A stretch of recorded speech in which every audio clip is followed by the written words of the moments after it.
Kadhim and today I shall be presenting on a story with a touch of a religious lesson to it.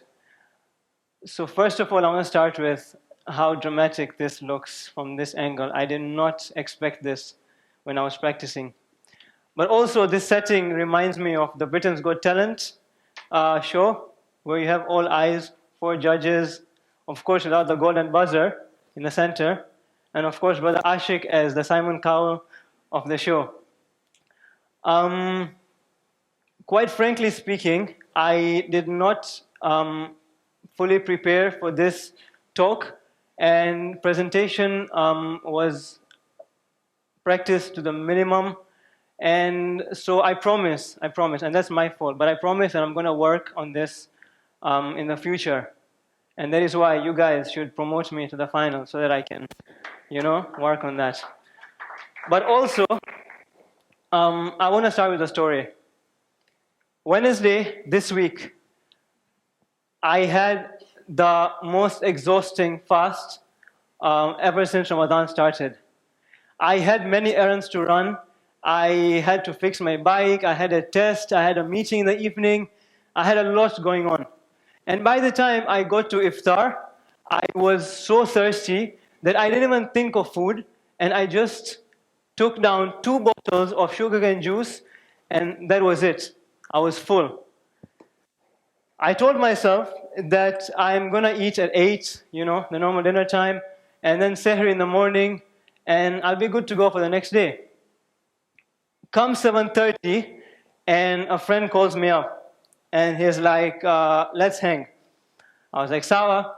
I tell my mom, I'm going out for an hour, I'll come back, eat, sleep, have sehri in the morning, and life goes on. But, of course, I came back at 1. I was so exhausted, I fell asleep. I was confident enough that, no, I'm going to set an alarm, wake up at 4:30, eat, because I knew I hadn't eaten the iftar, and then go on.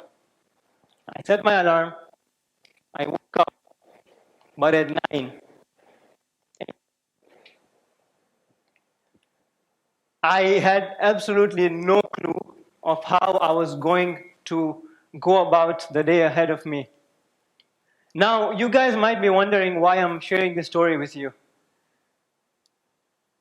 I took 2 lessons from this. Number 1 would be that procrastination is definitely the devil. Like, especially when it comes to food, do not place your bets with that. Do not. Trust me. It was not nice.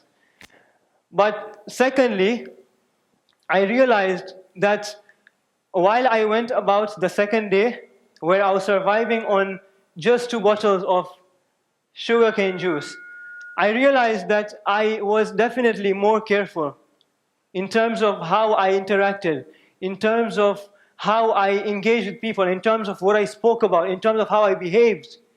I was just definitely more careful in what I did in general.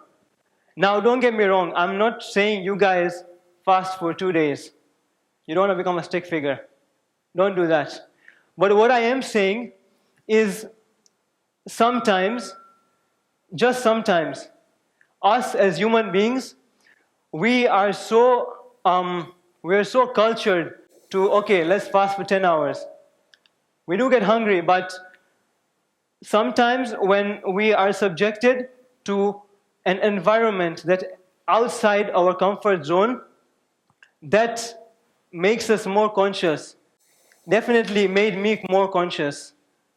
It makes you more aware of what you're doing. It makes you more aware of why you're doing what you're doing.